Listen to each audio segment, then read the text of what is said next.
What's up, everybody? This is Elise Neal. How y'all doing? Today is a very exciting day. It's the first episode of my podcast. I know everybody has one, but now so do I. And I really decided to do this because I wanted you guys to get to know me a little better, where I've come from Memphis, Tennessee, what I did to even be at this place where I am right now in entertainment. And I can't wait to share a lot of stories, the good ones, the bad ones, and really get you guys to understand me a little bit better by doing this. My first episode is actually me as the guest. And I have the beautiful Camille Fryer from Indy, Memphis, to be the right hand to today. We're going to have a whole lot of fun, and I'm so excited to even bring this to you guys. So let's get going, and welcome to my podcast, The Real Neal. I'm excited to be here. Oh, thank you so much. I am so honored to be the first guest host / interviewer. So let's get into it. Let's go. Now, most of your followers know that you're originally from Memphis, Tennessee. You know what's crazy? A lot of people don't know that. Really? A lot of people will be, every time I bring up Memphis, you know, there's people who do know, but then there'll be so many people who be like, I had no idea that you were from Memphis because I've lived in LA so long, or they know that I was, you know, living in New York, that they have some type of disconnect. But again, one of the reasons why I wanted to do the podcast, because there's holes in a actress's journey, right? I create characters that are not myself.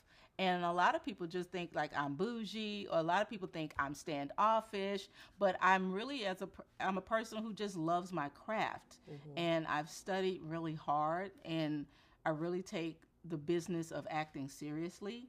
So to keep it real, I didn't want people to know a whole lot other than the characters, because I wanted to have the mystery behind who I am, so that when I am doing something, you just envelop yourself in what I'm creating and not necessarily be all about what Elise is, but what the characters are. Right. So it's been a hard thing making the transition that where we are now, everything is about who you really are and what you really about. But it's not like I'm standoffish, because I'm a silly mess. But it's just more so me really respecting my craft. And let's be honest here, that has panned out extremely well for you. I mean, yeah, pretty good. It's been pretty good, yep. But before, you know, and we hopefully will get some time to like go into the acting career. But before the acting career, right, you graduated from Memphis High School. Overton High School, woo, woo, woo. Yep. Full scholarship out of Overton High School to PCPA in Philadelphia. My first time ever being away from Memphis by myself. So did you visit there before you left Memphis, or was it like just straight on? I had never visited. I had never been on a plane. Oh my gosh. I was a whole lot of firsts. I'd never done any of that stuff. But one thing I did know from a young age is I knew I wanted to be an entertainer. And I think because I knew I wanted to do it, I wasn't afraid. I wasn't afraid of it. I felt like I already got the validation, like my teachers, a full scholarship in my lap. Clearly, I'm a great dancer, because I was a dancer first. I wasn't even an actress. So I felt confident in what I had already became. You know, I've been getting like standing ovations since I was like 12, from being on stage and performing and all that stuff. So I'm not, you know, unconfident about me being talented. Right. But it was interesting. I'm about to say, that's a change though. It was interesting. Going away and being on my own and having, I think I had 3 roommates, and none of them were color. Oh, wow. They were all white girls, and having roommates and figuring out a new city and what is that like, and how am I going to be, and are they going to like me, and am I going to fit in, or, ooh, they so different than me, they don't clean at all. Oh, Lord. That's interesting because, you know, Memphis has a strong black population. Yeah. Philadelphia does too, but were you in the side of Philadelphia where you got to experience that diversity of the city, or were you kind of in this collegiate bubble? What was great about Philadelphia was learning about all types of Black people. And that's going to sound crazy as hell. But you're talking... We are not a monolith, though. But this Southern girl has her mama, her daddy, and the Memphis people who were close to me. Yeah. I really wasn't, other than the fact that, yes, I was a head cheerleader and did all that stuff, but I was in the house most of the time. Right. If I wasn't doing that, or if I wasn't at dance class, I was at home. That's why you got the full scholarship. Right. And my parents were strict. Yeah. So it wasn't like I was out there with a lot of friends all the time and all that stuff. So it was more so that shock of, oh, there's like Black people who got like bell-bottom pants, and oh, there's people who got like locks. I'd never seen any of that. So that was amazing to me. Like, oh, they look cool. Like they ain't get wearing pink. They ain't wearing like just blue and pink and girly stuff like my mama put me in. Oh, they got on like black, and oh wow, they got on different shoes. This shoe is purple, but that looks good. Yeah. Like I'm learning all of this more eclectic stuff that I had no idea existed. You know what? I just thought about, I think hip hop was also really bursting in Philly around that time too.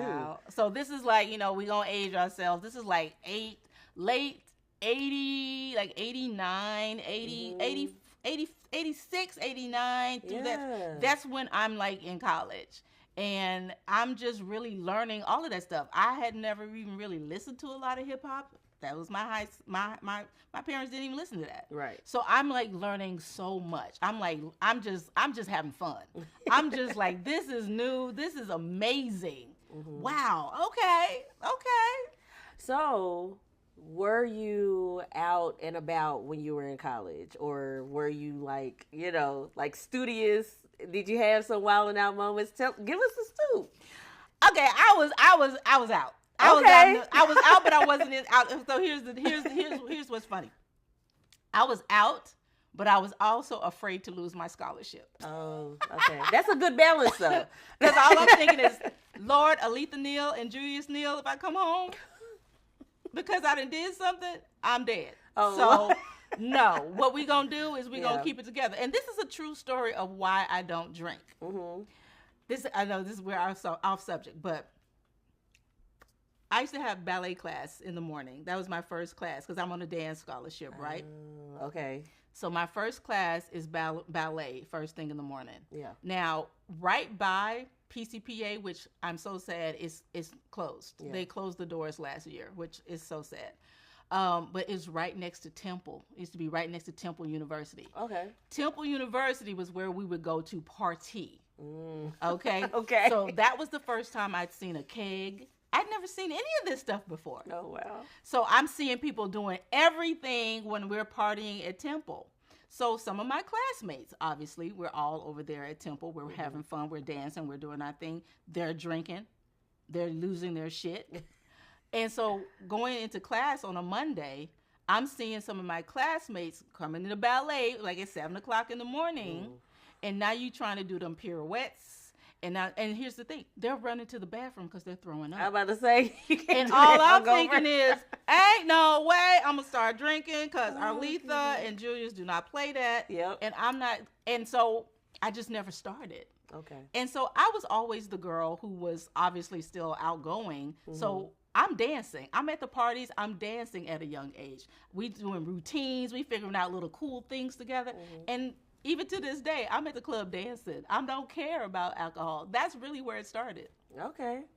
Now, you were at the club dancing. Yeah. Did you have like any like love interest in college? Because you're talking about how strict your parents were. So I'm assuming you didn't have many boyfriends when you were in Memphis. Well, I had one or two. Oh, okay.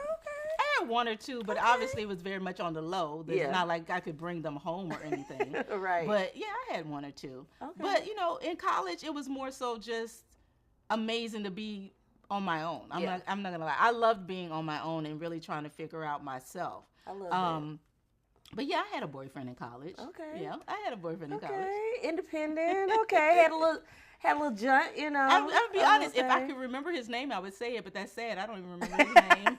I don't remember his name. Okay, then does it really? No, it counts. It counts. I remember what his face looks like. You know, I remember that. But yeah. Okay. Well, cool. Well, so you had this amazing. Like, you had this amazing experience in Philadelphia. Mm-hmm. And so then after that, you moved to New York. Yeah. So how was that transition? Now, that was when I felt like I really understood more about the entertainment business. Okay. First of all, the culture shock of Philly is one thing. Yeah. But then now I'm in the big city. And now you started in the South. And I started in Memphis, and now I'm from New York. Now I'm in New York. Mm-hmm. Now I am there, and it's, again, late 80s. This is before they cleaned up New York.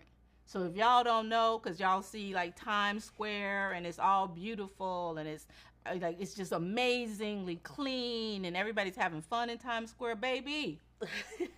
Triple X movie theaters everywhere in Times Square back in the late 80s. All over the place, everywhere. Imagine the girl with her little knapsack trying to go to an audition, and it's a pimp hollering at her trying to figure out, hey, come on in here. Why don't you come on in here real quick? And I'm like, no. And trying to hurry up and get away. No. But like every time I had an audition in Times Square, that's what it was. Oh, wow. And it was the most crazy thing. And I'm dealing with the rats, because they do, if y'all done been to New York, y'all know. You've seen, they're everywhere. You've seen at least one. at least one. I'm trying to learn how to do the subway. Mm-hmm. I'm trying to figure out how I'm going to get to these appointments.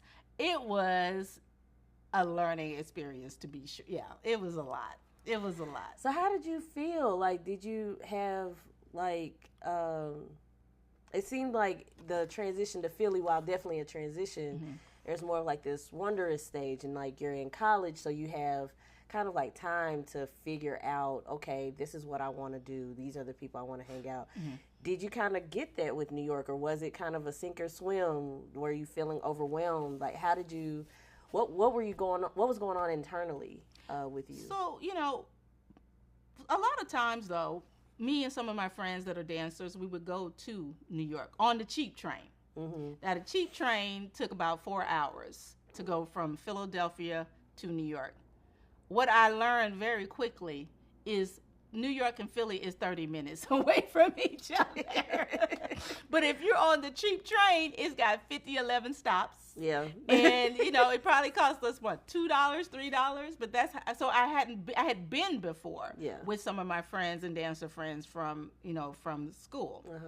And a couple of them did go to New York to try to see if they could make it in entertainment. Uh-huh. So I had a couple of friends from Philly that I knew when I went to New York. Mm-hmm. But again, I still had to learn how to do the subway. I still had to learn how to get to auditions. I still had to learn how to do things. But that's one thing about me. I'm very much like, I'll ask anybody for help. Yeah. I'll just be like, sir, I don't know where I'm going. Can you tell me where to go? I love Okay, so they said the subway's this way. So how much further down is it? Mm-hmm. I'm going to ask and figure it out, because I felt like I did not know a lot of stuff. And if I don't ask somebody, true, somebody could have took me to the wrong place.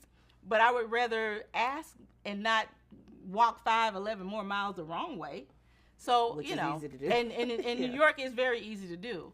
But I think I was just I look back at it and go, I just was really unafraid. Yeah. And I try to channel that a lot in my older self. Mm-hmm. Like, bringing back that essence of just being unafraid to try anything. Yeah. And I think that's also why nothing ever God protected me. Nothing ever happened to me. Yeah. I was very much there and happy and excited and unafraid. Like, I'm on the subway, it's midnight, and I'm gonna get to where I need to go. I didn't drop my phone. Who knows? But yeah, I just would do whatever I needed to do to get to where I needed to go, and I would make it work. That fearlessness, that is still present today. Is that what helped guide you when you made a kind of a transition from dance or focusing solely on dance auditions to acting?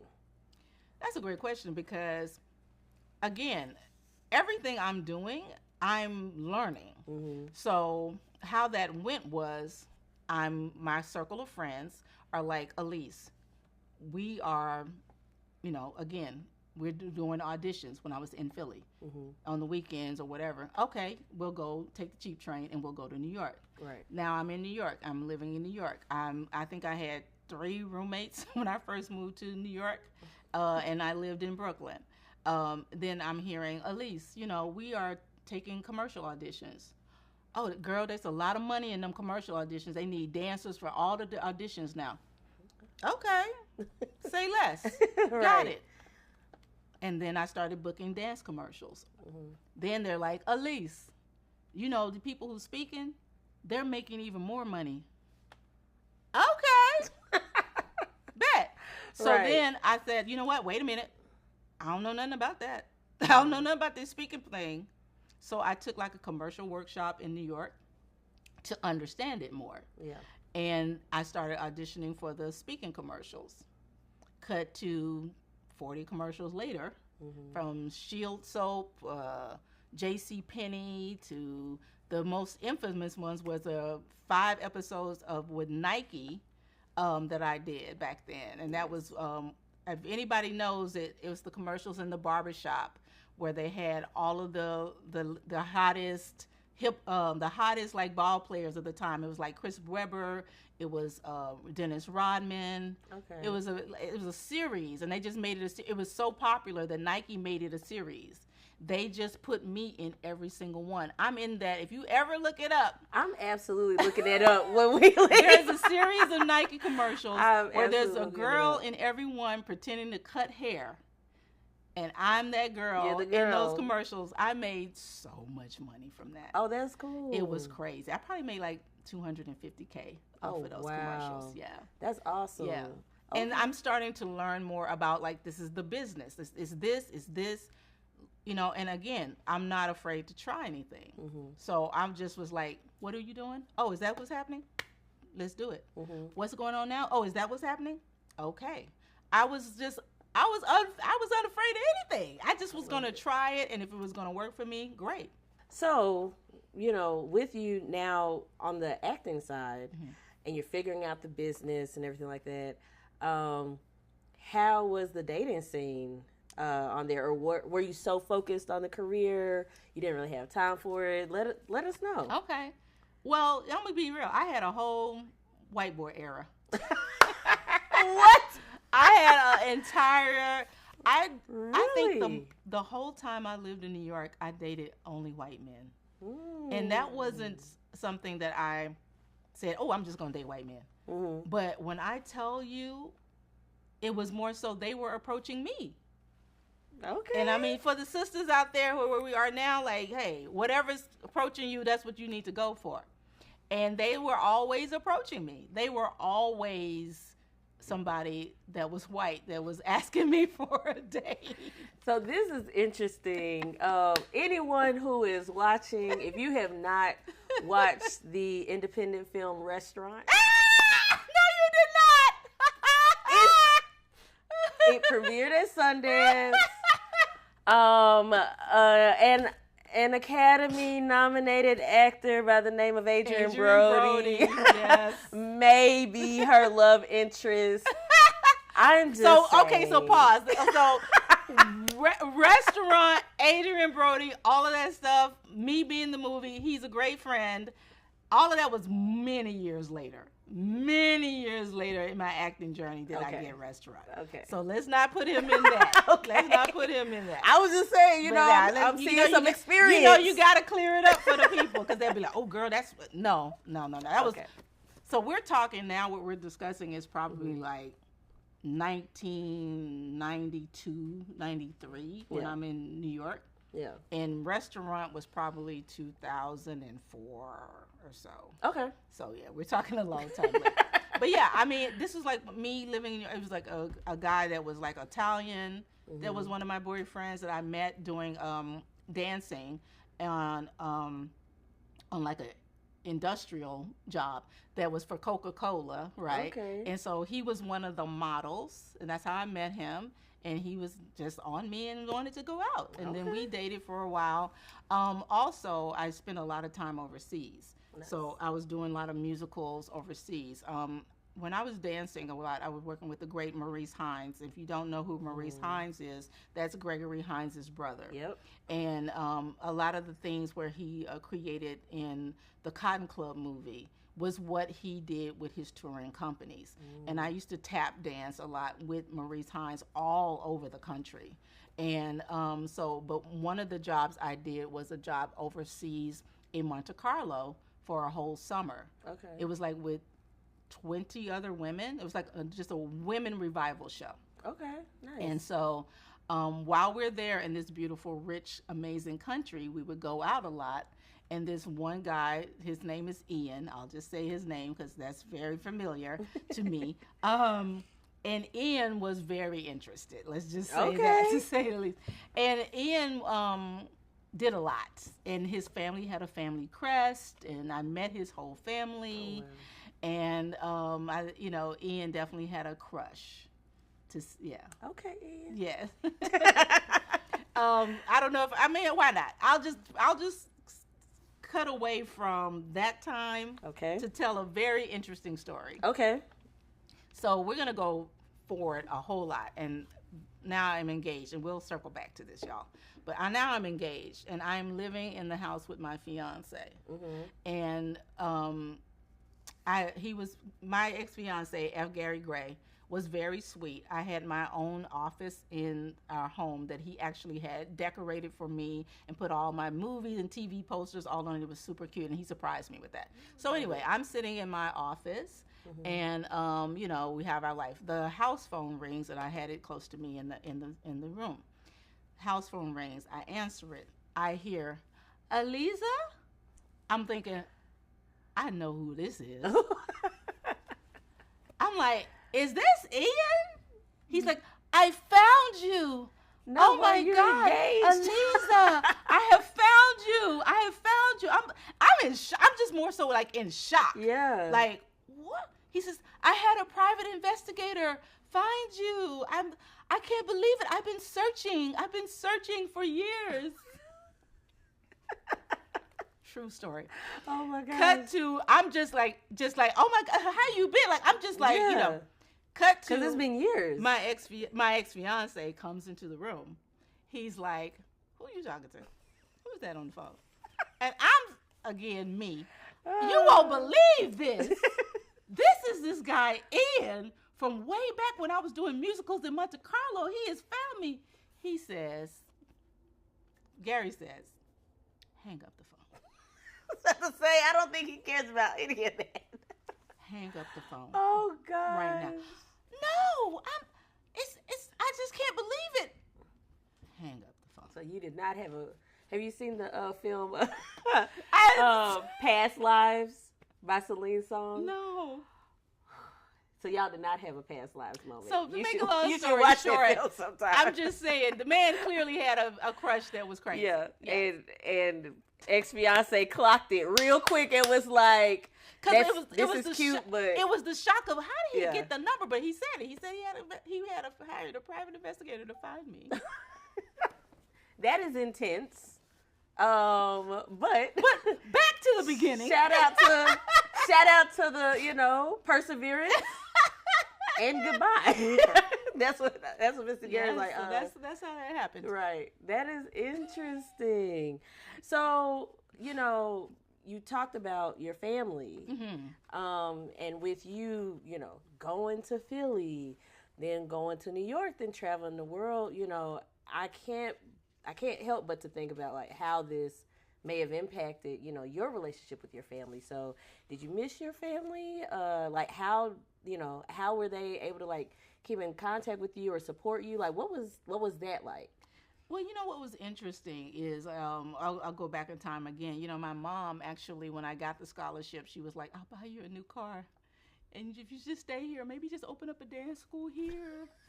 And just, if you that know, ain't a Memphis mama you for already you, know, right? oh my gosh. And I'm like, Mom, you know, I want to do this. I got to do this. And Yeah. so I went and followed my dreams. Now, again, you know, for you people now, like there was no Zooms and all that stuff. So it wasn't easy, but it was a lot of phone calls. Yeah. It was a lot of me spending a lot of money, especially when I was overseas a lot, having huge phone bills. And my sisters would come and visit me, and my mom would come and visit me when they could. But, you know, again, we're not a family that has a lot of money. Yeah. So it was more so just the phone calls, but very supportive.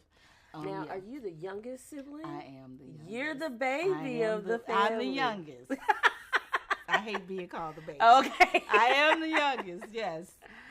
Well, and I also want to ask, like, you know, with you being the youngest, like, did that dynamic, like, do you think that dynamic impacted, you know, I guess, like, your family's, you know, willingness or, like, ability to, like, tap in with you or, like, trying to, like, keep you from certain things because you were the youngest? I mean, once I was gone, that was pretty much it. You know, I've already made a decision that this is the life that I want. And I'll say this. I started dancing when I was 6 years old. I was doing, all types of recitals every season, all types of different competitions when my mom would take me to, we would drive to in St. Louis or in different other surrounding cities. So I've been performing since I was 6 years old. So it wasn't new to everybody. Right. The fact that I moved away to continue it was what was the new part. Right. But Elise being an entertainer was already introduced to the family. So it was hard at first because of that, because there wasn't a lot of ways to communicate. But I had great friends, and I was always excited and busy or hanging out with people and enjoying myself.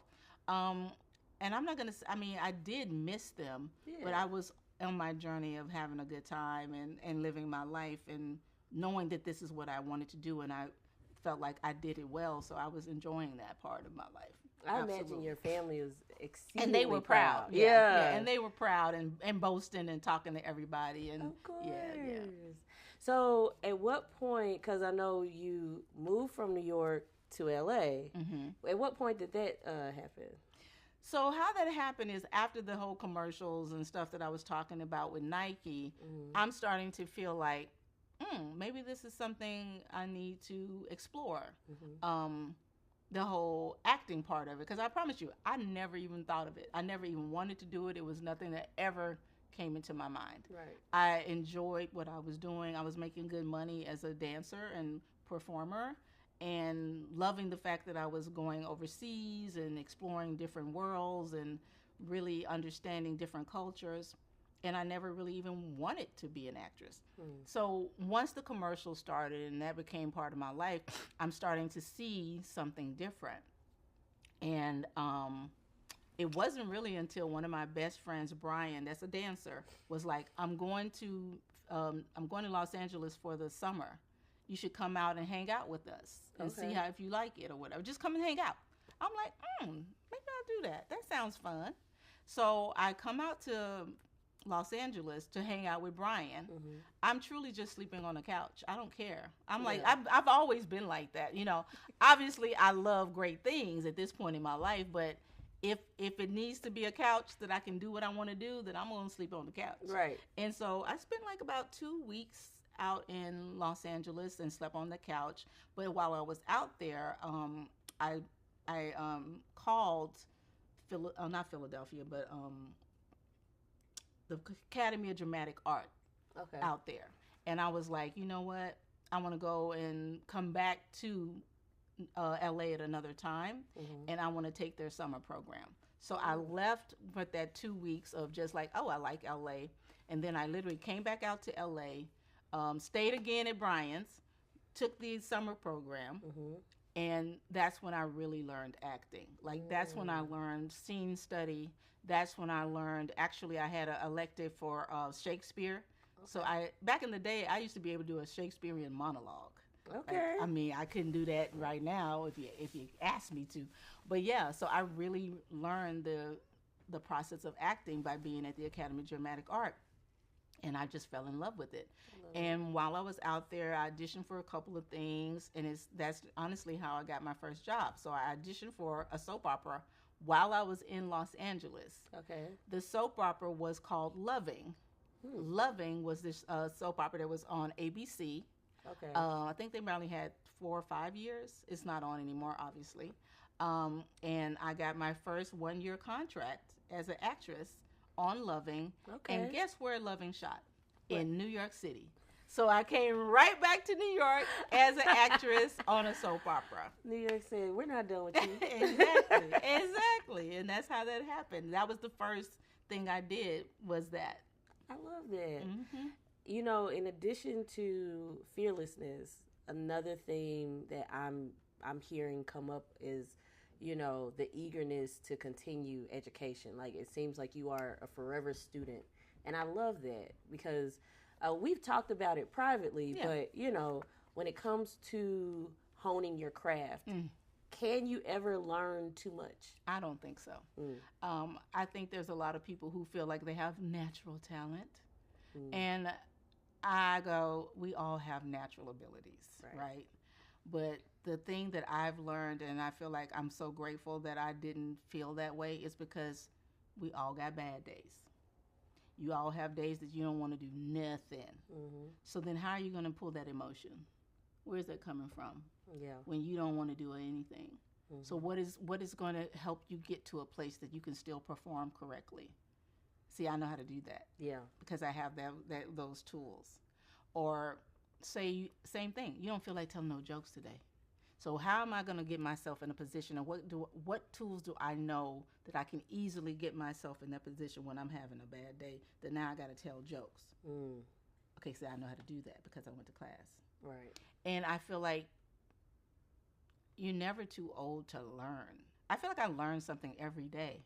And my friends will know I ask a lot of questions, and sometimes it gets on people's nerves, but I think it's because I've always been that type of person. Yeah. Like, if I don't know or if I feel like there's some more knowledge that I can get, I'm going to ask. Right. I'm going to try to learn it. I'm going to try to be the best that I can be. Or even if I'm your friend, I'm going to ask you a whole lot of questions because I'm trying to know what makes you tick so I can be a better friend to you. Like, I've always been more of a let's talk. Let's have a conversation so I can get to know a person, but also so I can get to know a business or know my business better. So I'm never going to stop. I still have acting coaches to this day if I need them. Yeah. And you have also provided acting workshops. Absolutely. The Lights, Camera, Action that the great Fabian at Spotlight Productions that we're actually sitting in right now. Shout out to Fabian. Shout out to Fabian. He over there trying to be humble over there in the corner.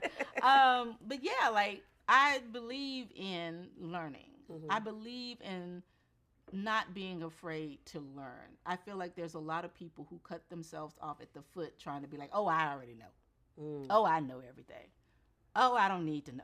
Okay, you're cutting off the real knowledge that you possibly need by being like that. And I guess I don't know where that comes from in me, but I guess it's because a lot of things I know now was because somebody had to take the time to teach them to me. So I'm very much I want to help someone else. I want to teach someone else that what I know now type of person. You know, it's interesting. Part of me wonders if that comes from you being in Memphis, but also leaving.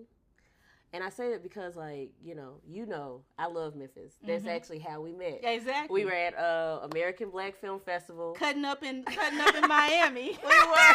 Tell the truth now. We were. But I heard her voice, and Elise to me is like, you know, Memphis legend, and I've always wanted to meet you. It's very interesting how there are some people who think that Memphis doesn't have a history with film. And my argument is more like we don't have a strong presence, but we've always had a history with film. Facts. And so being able to like hear your voice, and then I was like, is that Elise Neal? And I like just introduced myself to her, y'all. And I was like, listen, this is gonna sound so weird. Please don't kick me away. However, I'm the ED of Indie Memphis and blah, blah, blah. And like, we kicked it off. But one thing about Memphis is that there is a hustle that comes with you if you are from this city. Yeah, I think it's because, when you're in a smaller town, you can't get anything done, especially in entertainment, if you don't, first of all, try to believe in yourself, and two, apply and hustle. Because it's not easily out here in Memphis, Tennessee, right? Like it is in New York or like it is in LA. And I don't know, again, if it was more so for me that, or just I knew I was talented. Yep. I'd been tried and true many, many times in my life, and I have no fear because of it. It's like I said, I've been getting standing ovations for a very long time. Right. So I don't need the validation that maybe someone else needs when I first started acting, because I already knew I was good enough to be there. Yeah. So now we're coming from a place of what can I learn and how can I be the best I can be at it, as opposed to am I good enough? Because I know a lot of people, I feel that way. Like, am I good enough, or am I doing it right, or will they like me? I guess I'm more of a I know I'm good enough. I know I'm already liked. So now I got to help myself be better type of person. Right. And always about trying to help myself be better, and always trying to do things to the best of my ability type person. I love that. I absolutely love that. Except for when we was dancing all night. And now that's a whole nother story. We had fun. Oh, you work hard. Gotta play hard. Yes, you do. But I find it so fascinating. Like so we've gone through that. You do end up going to LA. Yeah. You are booking movies and shows out of the wazoo. Yeah. A lot of people did not like me when I first started. Really? Yeah. Because to them, I mean, that's going to be a whole nother episode, but to them, it was this, who is this person who's coming from not the clique of actors that were already doing it. Yeah. Who Who is this new face that is all of a sudden like getting all this work? And it was weird for me, because for me, I'm already working. No, I wasn't already acting, but I was already working. Right. I've already been overseas. I've already done 3 or 4 musicals out the blue. I already have a Broadway credit. I've already been yelled at to all day and night by Maurice Hines about get your leg higher. I've already done all of this. And because people didn't know that, they looked at it like, I was new on the acting scene, but I guess for me, I'm like, I'm already in entertainment. I've already been doing this, so this is just a new medium. It's just a new medium. Yeah. But yeah, a lot of people didn't like that. They didn't like that I was coming in and getting a lot of work and getting a lot of praise so fast. And well, I will say, when I look at your trajectory, I mean, it couldn't have been too long after you were in LA that you teamed up with John Singleton, right? So how I met John Singleton was through the great Fatima Robinson, the choreographer. One of my favorite photographers. Everybody that knows now that I was a dancer first. So me and Fatima knew each other because I was a dancer. Okay. And too funny, I met Fatima and I was like, girl, I know you're doing the Backstreet Boys choreography, right? So I'm going to come to the auditions and stuff. I'm going to go and I'm just going to sit in the back. I just want to learn it. Yeah. I just want to learn it for me. Yeah. She was like, okay. So I would go to her auditions and learn the choreography and be in the back. That is so cool. And just learn it because I wanted to learn it just because. That is so cool. And so that's how we met. And she and I were really good friends. And she was getting ready to do Remember the Time for John Singleton. Okay. And so that's how I met John. Wow. Was because through Fatima. Oh, that's awesome. So then he says, where are you from? Because now, okay, my accent has dissipated over the years. Right. It was never like strong like this, like I talked in Hustle and Flow, and I talk more like this in Hustle and Flow. It was never that. Right. But I still had a stronger accent, right? Mm-hmm. He's like, where are you from? And I was like, I'm from Memphis. He's like, oh, so you're Southern. We have a distinct accent, right? There is a Memphis accent. And so he's like, oh, so I'm actually getting ready to do this movie that you should probably audition for. Mm-hmm. And he's like, yeah, this movie, Rosewood, I want you to audition for. And I was like, Because all I'm thinking is I probably got like maybe I said look, I probably got like maybe 2 or 3 credits. I don't know if that, you know what I'm saying. I don't know about this big ass movie right now, sir. I got about like 3 or 4 credits. I don't know about the Warner Brothers movie right now. Right. And he's like, no, I think you could maybe you should at least audition. I said okay. So I auditioned, and wow, I think they made me audition like 5 times. Okay. Did you have to do a chemistry test with Ving Rhames? I literally did like 4 auditions, like for the studio, and then I think I had 1 more audition for the studio, and then it became at some point you're gonna have to do a chemistry test with Ving Rhames. Okay. Here's how that goes. Ving Rhames was doing Striptease with Demi Moore. And so, who's also up for an Academy Award? It's so weird. It's like full circle. Who's also for an Academy Award this year? Yep. And so they're like, they're gonna have to fly you to Miami because that's where they're shooting that. And on his off time or his lunch break, he'll do the chemistry read with you. Okay. So I did the chemistry read, and then after the chemistry read, that's how I got it. Oh my god! But it was 5 auditions later. Woo! They put you through it. Yeah, because all I'm thinking is I figured I was gonna go through it because I'm like I'm newer, and so I'm thinking ain't no way. But yeah, it ended up being me. It's so interesting, especially like with Rosewood. I feel like it's more appreciated now than it was at the time, right? I feel like 2 things. Okay. I feel like it was appreciated, but I feel like they thought that movie would make more money. And you know how that goes. Yeah. And now we're talking about, I think that was 1992, 4? I don't know. I don't remember when Rosewood came out. Wow. But, so again, we're talking about a while ago. And, John had huge success for Boys in the Hood and Higher Learning, and I think they felt like it underperformed, where it still did really well at the box office, but I think that they thought it was going to be bigger, and they didn't look at it as the success that to me it was. It was a masterpiece of filmmaking. It's incredible to look at. Even if I wasn't in it, it's an incredible film. Now it is a difficult film. Yeah. Because it's all based on a true story in 1920 in the city of Rosewood, and how someone claimed that they were raped.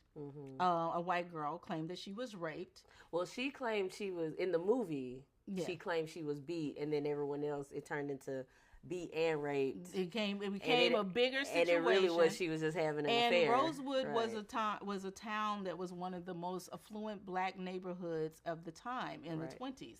And, that became the thing that the white people were able to be like, that's that one thing that we needed to burn down what we were already jealous of and destroy what we already was looking at you guys. Like, why do you have the success? And we already did not like you guys because of it. And they destroyed a whole town, and the whole thing was horrific. Yeah. But yeah, I think that movie is beautiful. So I would never discredit it. Like I said, if I wasn't in it, it was an amazingly shot movie. And I learned a lot from Ving. It gave me a lot of jewels along the way. Like, filmmaking is an amazing thing. And how I've started to look at it, we talk about the Rosewood years, is how beautiful it can be. That was a huge taking to go down to create a town, which is what they did. Created the town of Rosewood from scratch and built up a fake town in the city. We shot in Stanford, right outside of Orlando. Okay. And it was a lot of night shoots, which was hard. Yeah. It was like being a vampire, like sleeping in the daytime and waking up at 5 p.m. because you're going to shoot till the sun comes up. Yeah. And most of the movie takes place at night. It takes place at night. So that was rough for like 3 weeks to be sleeping in the daytime. It was very hard. But I mean, it was an amazing movie, and God rest John Singleton. Like, he was my mentor. He was such a good friend to me. He taught me so much about filmmaking, and it really helped explain a lot of it to me. As again, I'm still learning while I'm doing a movie like a Rosewood. I'm still learning from having conversations with John about filmmaking. I'm new to this, but I'm getting good success, so I'm still learning at the same time. Yeah, it's so interesting because that is, it's a film that it's difficult, right? Yeah. But it was beautifully shot. And I also feel like sometimes film tells you about history that's not in the history books. Right. Right? Like, did we even hear about Rosewood before the film came out? You know, were people really talking about, you know? But see, that was one of the great things about John Singleton. He loved filmmaking. Yeah. He loved everything about cinema. He studied it. He watched things in the middle of the night till he'd go to sleep. He would tell me, "Oh, watch this movie. Check this out. Nobody's heard of it, but it's so good. It's shot so mean. See, look at that camera angle." Like, he loved it to his core. And that would make you love it even more, right?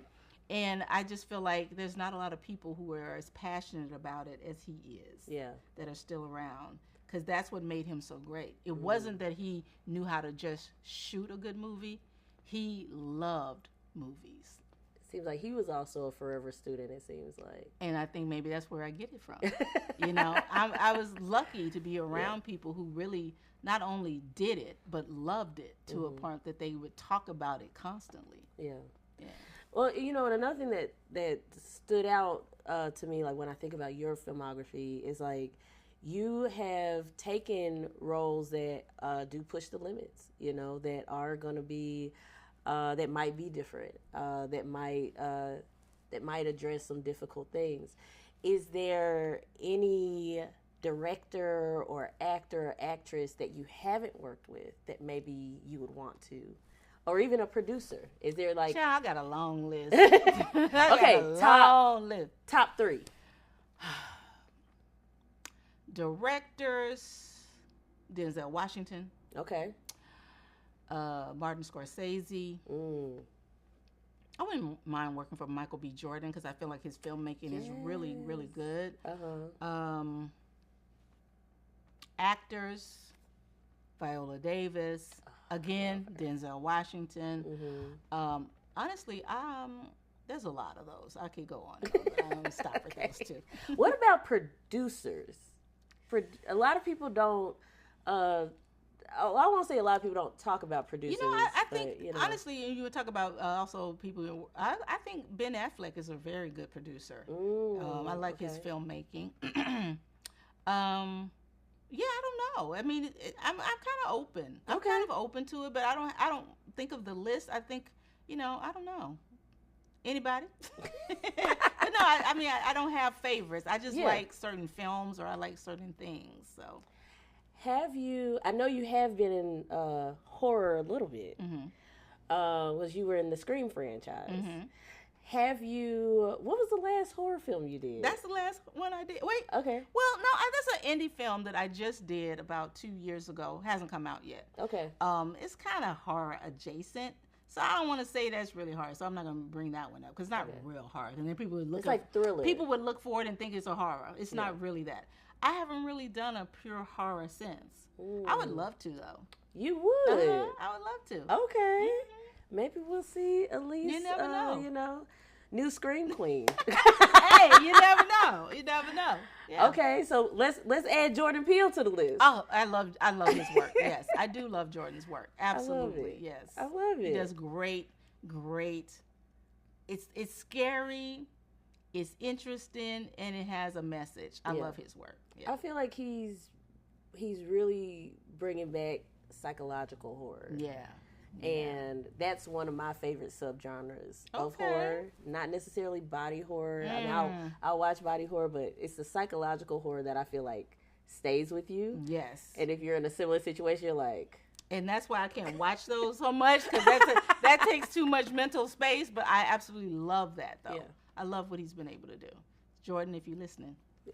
Listen. let's look at the material. Yeah. I love that.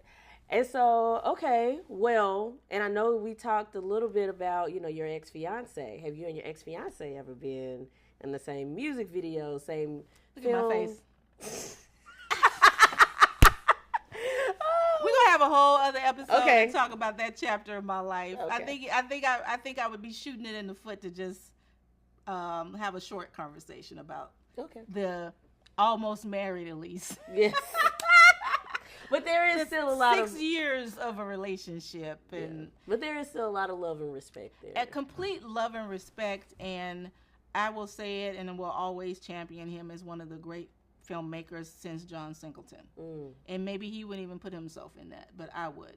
The man is F. Gary Gray is an amazing filmmaker, an amazing producer, and I will say I will champion myself in helping him understand how to really work with actors. He was struggling in the beginning of his career to really like try to understand the actor's perspective, and be more gentle with his actors and really understand how to kind of explain what you needed. And he and I used to have a lot of conversation, and I helped him start to do more yoga and be more at peace so that he could kind of really open up and understand different people to be able to be a better filmmaker himself. So we had a lot of those conversations early in our relationship. But again, I feel like he is an amazing filmmaker, and I would never take that away from him. I love that, and I love what you're talking about, because I think when it comes to some of these skills, I think sometimes it kind of gets lumped in together, right? Yeah. But directing is a completely different skill than producing, which is a completely different skill than writing, right? So what? I know that you have an extensive career. What roles have you not taken on that you're thinking about moving towards in the future? One of the roles that I'm completely diving into now is just producing. You know, I'll be honest, like, again, the viewers and you are discovering, like, there's been a lot of different steps to me even being where I am now. Coming from just a straight dancer, then starting the entertainment business of being an actress, and then moving to a city like Los Angeles and doing film and learning these processes along the way. There was years before I even thought, oh, I do know what I'm doing enough in this to even want to produce a film. I'll be honest. I wasn't even thinking that was something that I was capable of doing until probably 5 years ago. Wow. So where I am now is I'm looking actively to be that, to be a producer, to create my own stuff. I started writing about 7 years ago. I'm pitching my own shows, my own ideas, my own thoughts now. And again, it's exciting, but it took a while for me to even think that that was something that I can do. That's interesting because since you've been on camera and you've been on camera since the 90s, you've seen some stuff. I know you have. Oh, yeah. So I would think you would be one of the best people equipped because you know what to do, you know what not to do, you know, you've been in those shoes. So you can be and I know that personally you are a very empathetic person. So I think that is a quality that will carry you well and has carried you well throughout your career so far and will help you exceed, beyond bounds. Thank you. I mean, I look at everything as a blessing and a learning lesson. You know, and everything I've done has just been, just a desire to do more. But I think also the production and producing part, I just hold as so seriously.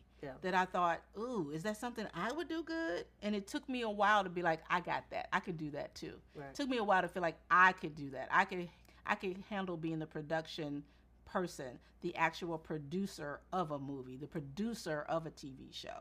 I just never looked at myself as I could take on that weight.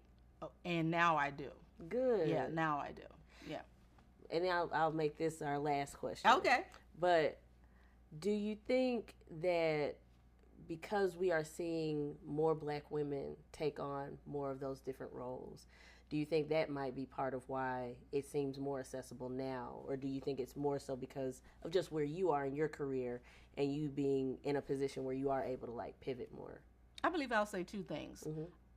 I personally don't think there's enough Black women stepping to the front. And maybe that could be something I internally thought about. Without even knowing it. Why are there not enough Black female producers? I can name probably 3 off top that the world knows. You know, but why are there not more? And I think it's more so, you get older and you feel more comfortable in your skin. And so I'm at a place that I know I got it. Like, I know I can take on that set, and I know I can run around that set 5 times and make sure that everything is cool, and make sure it's the right team, and make sure the actors are good, and make sure it's the right camera angles, and make sure everybody looks beautiful, and make sure we have great hair and makeup, that everybody's skin complexions and everything look amazing, and make sure that everybody feels comfortable and they're having fun on set, not just working, but having fun on set, because I've done that too. Right. And I think it's more so in this skin at this age, I got all of it covered. And maybe when I was 40, I didn't feel like I had everything covered. But now, today, I know I have everything covered. So now is the time for me to do it. Cool. Well, thank you so much for having me. You're welcome. Thank you for being here with us. Of course. Everyone, continue to stay tuned with what Elise has cooking. And you need to tell your Instagram and tell them the Indie Memphis stuff. Yes. So I am the executive director of Indie Memphis. And you can find Indie Memphis handle at INDIE Memphis. My personal handle is Fry Smalls, FRY Smalls. We've been in Memphis for going on 28 years. We have a film festival, and we also have other programs dedicated to nurturing the growth of filmmakers. So check me out. Check out Indie Memphis. And again, thank you so much. You're welcome, sweetheart. Thank you. I'm so proud of you on this journey. Thank you, babe. And hey, I'm Elise Neal. My handle on Instagram is at Elise Neal. On TikTok, it's Elise Neal, ENT, short for entertainment. And hey, thank you guys for tuning in to The Real Neal.